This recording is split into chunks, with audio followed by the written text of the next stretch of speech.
Hola a todos y sean bienvenidos a este nuevo vídeo en el que explicaremos la regulación del bombeo cardíaco. Antes de comenzar, conviene mencionar que el bombeo del corazón en reposo es de 4 a 6 litros de sangre por minuto. Durante el ejercicio intenso puede ser necesario que el corazón bombee de 4 a incluso 7 veces esa cantidad.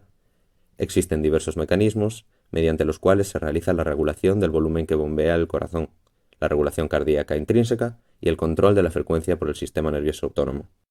Regulación intrínseca del bombeo cardíaco, mecanismo de Frank Starling. Como su nombre lo indica, este mecanismo fue estudiado por primera vez por los científicos Otto Frank y Ernest Starling, quienes afirmaron que cuanta más se distiende el músculo cardíaco durante el llenado, mayor es la fuerza de contracción y mayor es la cantidad de sangre que se bombea hacia la aorta. En otras palabras, lo que esto quiere decir es que la cantidad de sangre que bombeará el corazón va a estar determinada en gran medida por la velocidad del flujo sanguíneo, lo que se conoce como retorno venoso. Pero, ¿por qué es una regulación intrínseca? ¿Qué quiere decir intrínseco? Esta palabra nos da a entender que el corazón no va a depender de un factor externo para regular su bombeo. Es por esto que podemos afirmar que en el mecanismo de Frank Starling, la capacidad intrínseca va a estar dada por la adaptación que realiza el corazón frente a volúmenes crecientes del flujo sanguíneo, como lo veremos en el siguiente diagrama. Todos los tejidos de nuestro cuerpo controlan su propio flujo tisular. Esto quiere decir que si por algún motivo cierto tejido requiere una mayor cantidad de sangre, los vasos sanguíneos se van a dilatar aumentando el flujo y del mismo modo la cantidad de sangre que retorna al corazón va a ser mayor. Movimiento de la actina y miosina durante la distensión. Ahora bien, para poder entender cómo funciona este mecanismo de forma microscópica, vamos a ver el movimiento de la actina y miosina durante la distensión del músculo cardíaco. Si hiciéramos un zoom al ventrículo izquierdo, veríamos lo siguiente. Primero, la cavidad llena de fluido sanguíneo. Luego, el endocardio, miocardio, que es donde encontraríamos principalmente los filamentos de actina y miosina. Y finalmente, el epicardio. Los filamentos de actina y miosina normalmente se encuentran compactos, sin embargo, en el momento en el que llega más líquido, como consecuencia, la cavidad cardíaca se extiende más. Lo que va a pasar en el miocardio es lo siguiente. Como podéis observar, estos filamentos van a ser desplazados generando un grado más óptimo de superposición e intensificando la afinidad que tiene la troponina C. Recordad que la troponina C forma parte de la actina y es la que tiene la afinidad por los iones de calcio necesarios para desplazar la tropomiosina y que de esta forma la cabeza de la miosina genere el golpe de potencia. Las curvas de función ventricular expresan de forma gráfica la ley de Frank-Starling. Representa la capacidad funcional de los ventrículos de bombear sangre. En la parte inferior de la tabla vemos la presión auricular media del lado izquierdo y derecho, y en los ejes verticales el trabajo sistólico de cada ventrículo en relación con su aurícula correspondiente. Lo que relaciona o representa esta curva es que aumentar la presión auricular o la distensión de las paredes auriculares influye de manera directa con el volumen que aceptan los ventrículos. A más presión, mayor trabajo sistólico, que resulta por ser gasto cardíaco. En esta otra tabla, aumentar la presión auricular aumenta también el gasto ventricular, y al aumentar el retorno venoso, como vimos en diapositivas anteriores, aumenta también el trabajo ventricular.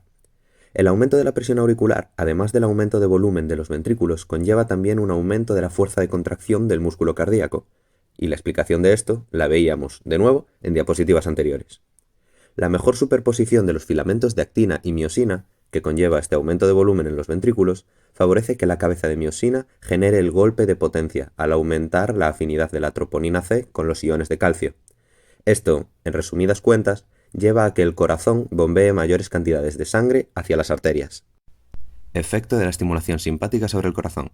Ahora vamos a hablar sobre el estímulo simpático y cómo afecta al corazón. La frecuencia cardíaca normal, el ritmo normal, en una persona adulta se sitúa entre los 60 y los 90 latidos por minuto. Vamos a poner un ejemplo de estímulo simpático intenso, en este caso un susto. Con un estímulo simpático intenso, la frecuencia cardíaca aumenta, llegando a alcanzar los 200 latidos por minuto. De hecho, la máxima frecuencia registrada ha sido de 250 latidos por minuto. ¿Pero qué más sucede en el corazón ante este efecto?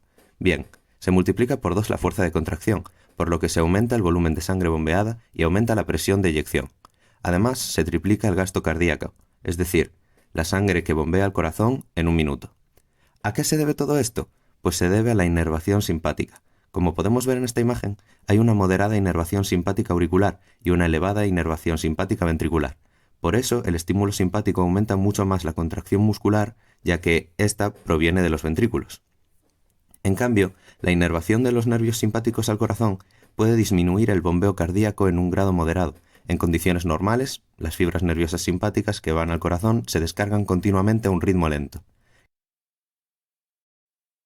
que mantiene el bombeo aproximadamente un 30% por encima del que se produce sin estimulación simpática. ¿Pero qué pasa cuando la actividad del sistema nervioso simpático se deprime por debajo de lo normal? Pues que tanto la frecuencia cardíaca como la fuerza de contracción del músculo ventricular disminuyen.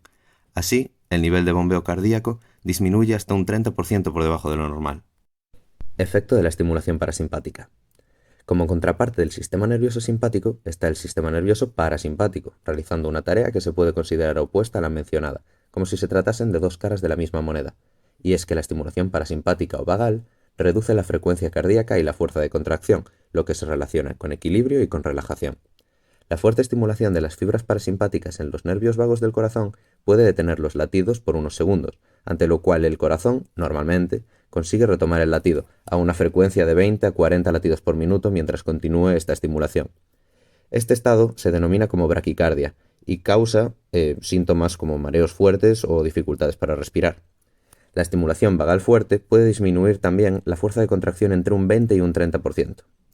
Principalmente estas fibras vagales inervan aurículas y no tanto los ventrículos, que es donde tiene lugar la contracción de potencia del corazón, lo que explica la principal función de esta estimulación, que es disminuir la frecuencia, en lugar de reducir fuertemente la fuerza de contracción. Por otro lado, estas dos funciones combinadas son capaces de disminuir el bombeo ventricular en un 50% o más.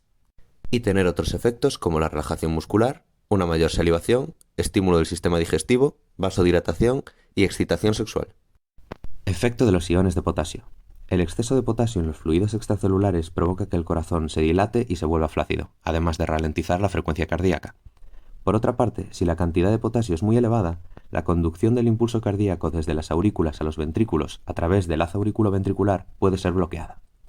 Un aumento de la concentración de este ion de entre 2 y 3 veces un valor normal, es decir, entre 8 y 12 miliequivalentes, puede debilitar en gran medida el corazón, causar un ritmo anormal o incluso provocar la muerte.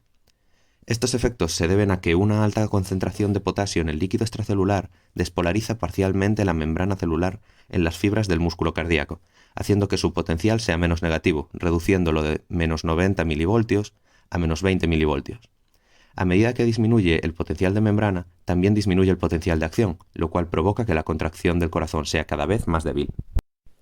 Efecto de los iones de calcio en el bombeo cardíaco.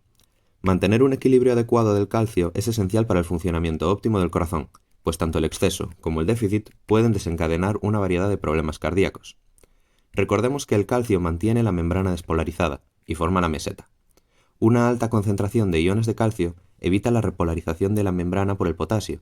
La entrada de calcio a la célula del músculo cardíaco produce un aumento del potencial de membrana, dando lugar a un nuevo potencial de acción, en lugar de un potencial de reposo. Esto reinicia el proceso contráctil produciendo la contracción espástica del músculo cardíaco. En oposición, el déficit de calcio en las células cardíacas compromete la capacidad del corazón para contraerse y relajarse eficazmente, lo que resulta en una debilidad general de la función cardíaca, efecto similar al del déficit de potasio. Teniendo esto en cuenta, los niveles de ion calcio en sangre son regulados estrechamente, por lo que rara vez causarán preocupaciones clínicas. Efecto de la temperatura sobre la función del corazón. Por último, y continuando con la temática anterior, echemos un vistazo al efecto de la temperatura en la función de este órgano. Al aumentar la temperatura corporal, también se dará un aumento de la frecuencia cardíaca, pudiendo llegar a duplicar a la frecuencia normal. Esto ocurre, por ejemplo, con la fiebre. En cambio, al disminuir la temperatura corporal, se producirá un descenso importante de la frecuencia cardíaca. En ciertos casos, como el de una persona cercana a la muerte por hipotermia, cuya temperatura corporal se estima entre los 15,5 y los 21 grados centígrados, esta puede verse reducida a unos escasos latidos por minuto. ¿Pero cuál es la razón de todo esto? Pues la respuesta es más sencilla de lo que podéis estar pensando. Al aplicar calor, esta aumenta la permeabilidad de la membrana del músculo cardíaco a los iones responsables del control de la frecuencia cardíaca, lo que tiene como consecuencia la aceleración del proceso de autoexcitación. Este aumento de la temperatura del corazón suele estar reforzado de forma temporal por una elevación general de esta, como pasa durante el ejercicio físico. Sin embargo, una elevación prolongada conduciría al agotamiento de los sistemas metabólicos del órgano, culminando en debilidad. Todo esto nos indica que un buen funcionamiento cardíaco está estrechamente relacionado con el control óptimo de la temperatura corporal, el cual es ejecutado por diversos mecanismos como la sudoración o la piloerección.